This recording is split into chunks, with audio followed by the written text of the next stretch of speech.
నా పేరు Srikanth. First time మీరు మన ఛానల్ చూస్తుంటే సబ్స్క్రైబ్ చేస్తారని మనస్ఫూర్తిగా కోరుకుంటున్నాను. ఇక విషయంలోకి వెళ్తే మీ అందరికి తెలిసిన విషయమే. నిన్న తొలివేలుగు రఘు అనేటువంటి వ్యక్తి పవన్ కళ్యాణ్ గారు ఫలానా అంటే రంగారెడ్డి జిల్లా శంకరపల్లి జన్వాడలో చెరువు తాలూకా 10 ఎకరాల భూమి, దాదాపుగా 500 కోట్ల రూపాయలు విలువైనటువంటి భూమిని కబ్జా చేశాడు అని చెప్పేసి ఆయన మాట్లాడాడు. తర్వాత ఆయన ఇంకో విషయం ఏం మాట్లాడానంటే, లేదు ఆయన 10 ఎకరాల పొలాన్ని కొనుగోలు చేశాడు. అయితే దశల వారీగా అవి సబ్ డివిజన్ జరిగిన తర్వాత ఆ ల్యాండ్స్ అనేవి పవన్ కళ్యాణ్ గారి పేరు మీదకి ఎక్కడం జరిగాయి అని చెప్పేసి ఆయన మాట్లాడుతున్నాడు. అయితే ఇక్కడ చాలా ముఖ్యమైనటువంటి విషయం ఏంటంటే, ఆయన 706 అనేది చెరువు భూమి అన్నాడు, అట్లాగే 707 అనేది కూడా చెరువు భూమి అన్నాడు. అంటే మొత్తం చెరువు విస్తీర్ణం ఎంత అనేది ఆయన చెప్పలేదు. ఎందుకంటే మొత్తం చెరువు విస్తీర్ణం ఎంత, 706లో ఉన్న డివిజన్లో ఉన్నటువంటి ల్యాండ్ ఎంత, 707 సర్వే నెంబర్లో ఉన్నటువంటి ల్యాండ్ ఎంత అనేటువంటిది ఆయన క్లియర్ కట్గా చెప్పలా. కానీ 706 అనేది పవన్ కళ్యాణ్ గారు అందులో 10 ఎకరాల భూమి ఉంది, అందులో 3 ఎకరాల 10 సెంట్లు సిఖం అంటే చెరువు భూమి అని చెప్పేసి పట్టదారు పాస్ పుస్తకంలో కూడా ప్రభుత్వం మెన్షన్ చేసిందని చెప్పాడు. అయితే దీని మీద తెలంగాణలో కొంతమందిని అడిగితే, తెలంగాణలో ఎక్కువ భూభాగం చెరువుల ద్వారా సాగు జరుగుతుంది ఇంతకుముందు. అందువల్ల వర్షాకాలం వచ్చినప్పుడు ఈ భూముల్ని అంటే చెరువు నిండినప్పుడు నీళ్లు ఫ్లోటింగ్ అనేది ఎనికి తంతుంది కాబట్టి ఆ ఎనికి వచ్చినప్పుడు కొంత భూభాగం అంటే పంట పండేటువంటి భూభాగం మునిగిపోతూ ఉంటుంది. తర్వాత వర్షాన్ని అయిపోయిన తర్వాత రైతులు తమ అవసరాల కోసం ఆ నీళ్ళను వాడే కొంది ఆ భూమి అనేది వికెట్ చేస్తూ వచ్చేస్తుంది. కాబట్టి ఆ తర్వాత వాళ్ళు దాన్ని దున్నుకొని అక్కడ పంటలు వేసుకుంటూ ఉంటారంట. దాన్ని డీనోటిఫికేషన్ జరిగి ఉన్నట్లయితే అది పట్టాలో శిఖం అని చూపించబడుతుంది. దాన్ని అమ్మకాలు కొనుగోలు చేసుకోవచ్చు. కానీ ఆ బఫర్ జోన్లో ఉంటుంది కాబట్టి దాంట్లో ఎటువంటి కట్టడాలు కట్టడానికి మాత్రం పర్మిషన్ లేదు అనేటువంటిది, అంటే సాగు చేసుకోవడానికి ఎటువంటి అబ్జెక్షన్ లేదు అని చెప్పేసి చెప్పబడుతుందని క్లియర్ కట్గా కూడా వాళ్ళు అందులో మెన్షన్ చేసి చెప్పేశారు. అయితే ఇక్కడ చాలా ముఖ్యమైన విషయం ఏంటంటే, పవన్ కళ్యాణ్ గారికి ఉన్నటువంటి భూములు అంటే 706 అనేకమైనటువంటి సబ్ డివిజన్స్ జరిగాయి. 706లో 706-1/1, అలాగే 1/2, అలాగే 1-2-3 ఇట్లాగా అనేకమైనటువంటి అప్లికేటెడ్ డివిజన్ జరిగింది. అయితే 706 తర్వాత 707 అనేది అసలు అది డివిజన్ అక్కడ అంటే ఆ సర్వే నెంబర్ అనేది ఇక్కడ చూపించట్లేదు. అంటే మేబీ ప్రొబికేషన్ ఏరియాలో ఉండొచ్చు, లేకపోతే చెరువు ప్రాంతం అది అయ్యేటొచ్చే. కానీ ఇక్కడ దాని మీద ఎటువంటి కొనుగోలు కానీ అమ్మకాలు కానీ సబ్ డివిజన్స్ కానీ డివిజన్స్ కానీ జరిగినట్టు ఇక్కడ ఏదైతే వాళ్ళ మ్యాప్లో చూపించట్లేదో అది క్లియర్ కట్గా కూడా ఇక్కడ క్లియర్గా ఉంది. అయితే 706 మొత్తం పవన్ కళ్యాణ్ అని చెప్పాడు. కానీ అందులో కొన్ని డివిజన్స్ కానీ సర్వే నెంబర్లు డివిజన్స్ కానీ అంటే అప్లికేట్ అయిన డివిజన్స్ కానీ చూసుకుంటే ఇతరుల పేరు మీద కూడా అది అక్కడ భూమి ఎక్కడం జరిగింది. అంటే ఈ లెక్క ప్రకారం 706 అనేది పెద్ద ఎత్తున ల్యాండ్ అయి ఉండొచ్చు మేబీ. అంటే 706 సర్వే నెంబర్లో ఒక 50 ఎకరాలు 60 ఎకరాలు ల్యాండ్ ఉండొచ్చు. అంతే విస్తీర్ణంలో 707 సర్వే నెంబర్లో ఉన్న ల్యాండ్ చెరువు ల్యాండ్గా ఉండొచ్చు. అయితే ఇక్కడ అధికారులు స్పందించాలి, వాళ్ళు ముందుకు వచ్చి దాని మీద మాట్లాడగలిగితే కానీ అప్పటిదాకా ఈ రఘు చెప్పినటువంటి దాన్ని ప్రజల్లోకి తీసుకెళ్ళి అది చెడు చెప్పులు వేసుకున్న మనోళ్ళు పెద్దోళ్ళు సామెత చెప్తారు, మంచి చెప్పులు వేసుకునే లోపు చెడు ఊరు మొత్తం తిరిగి వస్తుంది అన్నట్లు ప్రస్తుతానికి వాళ్ళ పబ్లిసిటీ చేస్తున్నారు. అంతేగాక ఇక్కడ మేము కొన్ని సర్వే నెంబర్లు అన్నీ కూడా చెక్ చేసినప్పుడు ఈ 706లో ఒక్క పవన్ కళ్యాణ్దే కాకుండా ఇంకా చాలామంది ఒక 5-6 నెంబర్ల పేర్లు కూడా అందులో ఉన్నాయి. సో అంటే ఇది నేను అనుకోవటం ఏంటంటే 706 సర్వే నెంబర్లో దాదాపుగా 70 ఎకరాలకు పైచిలుకునే ల్యాండ్ ఉంటుంది. అట్లాగే 707 అని సర్వే నెంబర్ అసలు లేదు అని అంటే అది చెరువు భూమి అయి ఉండొచ్చు. అయితే పవన్ కళ్యాణ్ గారి భూమి చెరువు హెడ్జ్ను ఉన్నటువంటి భూమి కాబట్టి మొదట 3 ఎకరాల 10 గుంటలు అనేదాన్ని శిఖం భూమిగా అందులో పట్టదారు పాస్తు అంటే ల్యాండ్ స్వభావం కింద వాళ్ళు మెన్షన్ చేశారు. మిగిలినటువంటి దానిని మెట్ట డ్రై ఏరియాగా వాళ్ళు అక్కడ నేల స్థితి గురించి మెన్షన్ చేశారంటే ఇది చట్టబద్ధంగా కొనుగోలు జరిగినటువంటి భూమే. అయితే రఘు గారిని నేను ఒక చిన్న మాట అడగదలుచుకుంది ఏందయ్యానంటే, రఘు గారిని నిన్న తెలంగాణలో 1500 కోట్ల రూపాయల భూమిని వైఎస్ఆర్ కాంగ్రెస్ పార్టీకి సంబంధించినటువంటి బొల్లా బ్రహ్మనాయుడు అనేటువంటి వ్యక్తి దొంగ జీవోల్ని, దొంగ సంతకాలని ఏర్పాటు చేసి ఆ భూమిని కొట్టేయాలని చెప్పి ప్లాన్ వేశాడు. ఆ భూమి పైన అప్పటి తహసీల్దార్ గారు కంప్లైంట్ ఇవ్వటంతో వాళ్ళు దాన్ని ఏదైతే ఆ కంప్లైంట్ ఐడెంటిఫై చేసుకొని కేసు రిజిస్టర్ చేసి పూర్వపరాల వివరాల్లోకి వెళ్తే 1500 కోట్ల రూపాయల భూమిని కారు చౌకగా కొట్టేయటం కోసం బొల్లా బ్రహ్మనాయుడు అనేటువంటి వ్యక్తి దాదాపుగా 4 కోట్ల రూపాయలని మధ్యవర్తి బ్రోకర్లకి ఇవ్వటం జరిగింది. ఆ డబ్బులు వాళ్ళు ముట్టిన తర్వాత వాళ్ళు దొంగ జీవోలు, ప్రభుత్వ జీవోలు, దొంగ జీవోలు, అలాగే దొంగ ఎలికేషన్ చేసినట్టు ల్యాండ్ని ఇచ్చినటువంటి అని తప్పుడు పత్రాలను సృష్టించారు.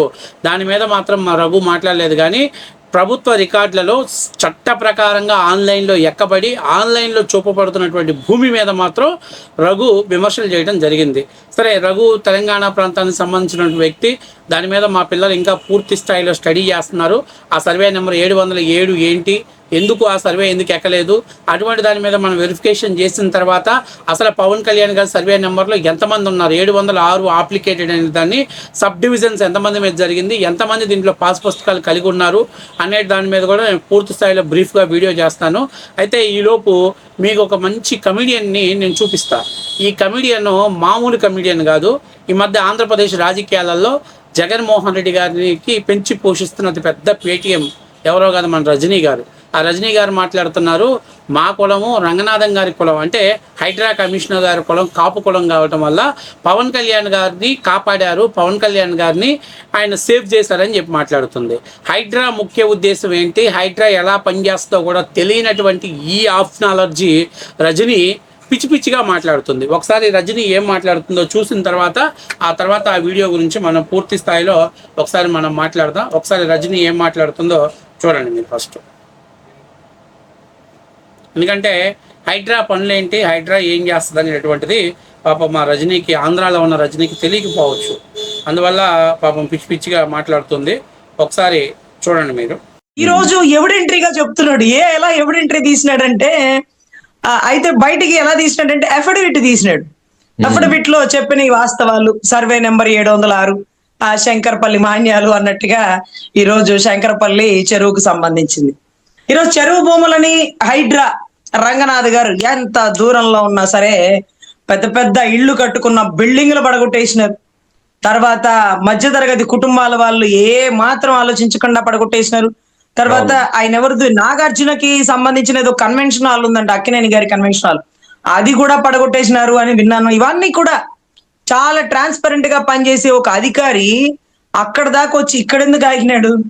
లేదు కులం అంటూనే కుల సహాయం ఉందా?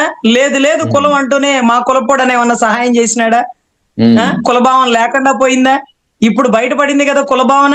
ఈ రోజు మేం చెప్పట్లేదయ్యా స్వామి, మేం చెప్తే మళ్ళీ మీ బృందం అంతా బయటకు వచ్చేస్తారు. మా పవన్ కళ్యాణ్ గారిని అంటారా, మా పవన్ కళ్యాణ్ గారి నిప్పు, మా పవన్ కళ్యాణ్ గారి చెప్పు అంటే తెలంగాణ చెప్పులు చూపించిన వాళ్ళు మేం కాదయ్యా బాబు. మేము ఆయన అనే స్థాయి మాకు లేదు. కానీ తెలంగాణ కమ్యూనిజం భావజాలం గనక బయటకు వస్తే గద్దరన్న అంశాలు ఎంతో మంది వస్తారు. మీరు గద్దరన్నకి మీరంటే ఇష్టం, నాకంటే ఇష్టం, ఏదో 2-3 పదాలు చెప్పుకుంటారు. గద్దరన్న పోరాటంలో ఏ రోజన్నా మీరు పోరాడారా? గద్దరన్నతో పాటు ఉద్యమంలో ఏ రోజన్నా మీరు వెళ్ళారా? గద్దరన్న ఉద్యమానికి ఎప్పుడన్నా వెనకాల ఉండే వాళ్ళకి పట్టుమని ఒక 100 మంది కన్నా మీరు భోజనాలు పెట్టి ఆర్థిక సహాయం చేసినారా? మీకు గద్దరన్న అంటే ఇష్టం, గద్దరన్నకి మీరంటే ఇష్టం, ఈ 2 పదాలు ఓకే అనుకుందాం. ఇంకేం చేసినారు? గద్దరన్న మిమ్మల్ని ఎందుకు ఇష్టపడుతున్నాడు? సినిమాలో మీ భావజాలం చూసినా, లేకపోతే రియాలిటీగా మీ భావజాలం ఏం చూస్తుంటారు చెప్పండి? నన్ను అన్నాడు గద్దరన్న, ఓపెన్ గా చెప్తున్నా. సరే, ఇప్పుడు చూసారు కదా, ఆమెను గద్దరన్న మెచ్చుకున్నాడు అంటాను. మహా ఉద్యమకారురాలు బొమ్మ, ప్రజల సమస్యల మీద ఎక్కువ పట్టిన నారి బొమ్మ, ఏదో చెప్తుంటదిలే. ఎందుకంటే చిప్పు పోయింది, ఈ మధ్య పూర్తి స్థాయిలో దొబ్బేసింది, ఆమెకి మైండ్ పని చేయట్లేదు, ఏదేదో వాగుతూ ఉంటుంది. సరే, ఇప్పుడు చాలా ముఖ్యమైన విషయం ఏంటంటే హైడ్రా ఏంటయ్యా, హైడ్రా పని ఏంటంటే నాలాలని చెరువు బఫర్ జోన్స్లోనే ఆక్యుపైడ్ చేసి కట్టినటువంటి కన్స్ట్రక్షన్స్ని కూల్చివేయటం అనేది హైడ్రా పని.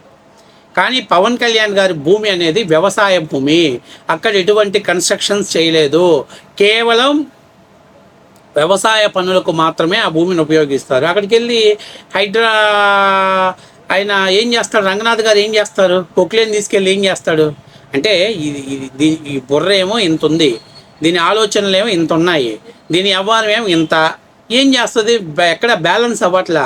ఏదో మీడియా ముందుకు వచ్చి మాట్లాడాలి, సొల్లు ఓగుడు వాగాలి, సొల్లు మాట్లాడాలి, సొల్లు వ్యవహారం చెప్పాలి.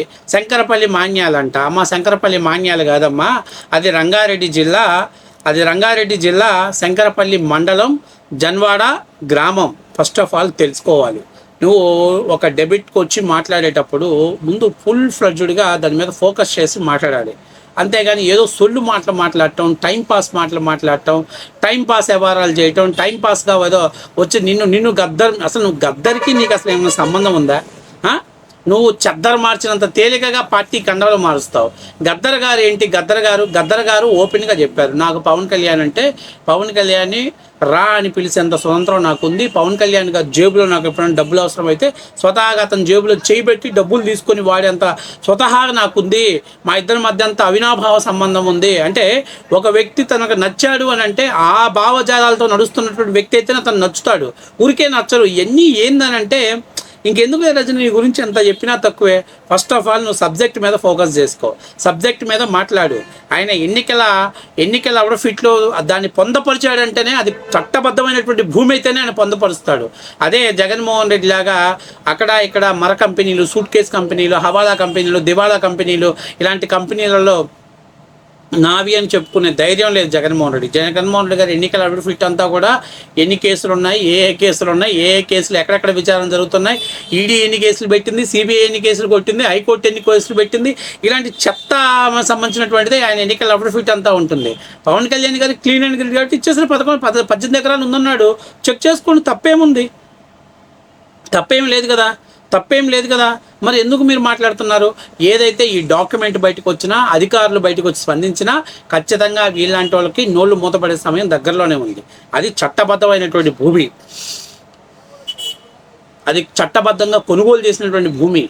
అయితే ఇక్కడ 706 అనేటువంటిది దాదాపుగా ఎన్ని సబ్ డివిజన్స్ అయిందనే దాని గురించి కూడా మనం మాట్లాడుకుంటే దాదాపుగా 706 అనేది 1 2 3 4 5 6 7 8 9 10 11 12 సబ్ డివిజన్స్ అయింది 706. ఈ 12 సబ్ డివిజన్స్లో పవన్ కళ్యాణ్ గారి ల్యాండ్ ఎంత ఉంది అనేటువంటిది మనం చూద్దాం. ఆ తర్వాత 708 ఉంది. మరి 707 అనేటువంటిది బహుశా చెరువు ప్రాంతం అయి ఉండొచ్చు. దాన్ని ఎందుకు మరి 707 ఎందుకు ఇక్కడ రిజిస్ట్రేషన్ అయినట్టు కానీ, కొనుగోలు జరిగినట్టు కానీ, అమ్మకాలు జరిగినట్టు కానీ ఎందుకు చూపించట్లేదు? అంటే 706 అనేది ప్రొబికేషన్ నుంచి తీసేశారని చెప్పేసి చెప్తున్నారు. అంటే నేను అంటుంది ఏంటంటే ఇక్కడ ఎవరు తీసేశారు, ఎందుకు తీసేశారు, తీసేయాల్సిన అవసరం ఏంటి, అసలు మొత్తం చెరువు విస్తీర్ణం ఎంత, చెరువుని ఎంత ల్యాండ్ విస్తీర్ణం అయి ఉన్నది అనే దాని గురించి డీటెయిల్ చెప్పుకుంటే బాగుండేది. కాకపోతే 706 అనేది సబ్ డివిజన్స్ అయింది, ఎందుకు అయింది, అవ్వాల్సిన అవసరం ఏమొచ్చింది అని చెప్పేసి మాత్రమే ఆయన చెప్పాడు. సో ఇప్పుడు నేను ఏమంటున్నానంటే 706 మొత్తం ఎన్ని డివిజన్స్ అయ్యాయి, ఎన్ని అప్లికేటెడ్ అయ్యాయి, ఎవరి పేరు మీద ఎంతెంత భూమి ఉంది అనేటువంటి దాని మీద ఎవరెవరు పట్టదారు పాస్ పుస్తకాలు ఎవరు, లబ్ధిదారులు ఎవరు అనేది నెక్స్ట్ నేను వీడియో చేస్తాను. సో ఈలోపు మీరు అందరూ కూడా నేను చెప్తుంది ఏంటంటే రజనీకి కొంచెం గడ్డి పెట్టండి. రజనీకి నీకున్న నాలెడ్జికి నువ్వు మాట్లాడే మాటలకు అసలు సంబంధమే లేదు. తాటికాయ ఎంత మాటలు మాట్లాడమంటే గుమ్మడికాయ ఎంత మాటలు మాట్లాడతావు. నువ్వు మాత్రం నిన్ను జనాలు రికగ్నైజ్ చేసింది కనీసం పొట్లకాయ అంత కూడా లేదు. కేవలం నాకు తెలిసి ఆవగింజంత గుర్తింపుకోలేదు. నీకు నువ్వే డబ్బా కొట్టుకొని, నీకు నువ్వే ఆమదం పూసుకొని ఏదో నేను పెద్ద వీరురాలని, నేను పొలిటికల్ అనలిస్ట్ అని చెప్పేసి టైం పాస్ చేస్తున్నాను. చల్ల ఏమీ నడవదు. సో నేను ఆ డీటెయిల్స్ కూడా క్లియర్ కట్గా చెప్తాను. సో మొత్తం మీద మీకు వీడియో నచ్చినట్టుగా సబ్స్క్రైబ్ చేస్తానని మనస్ఫూర్తిగా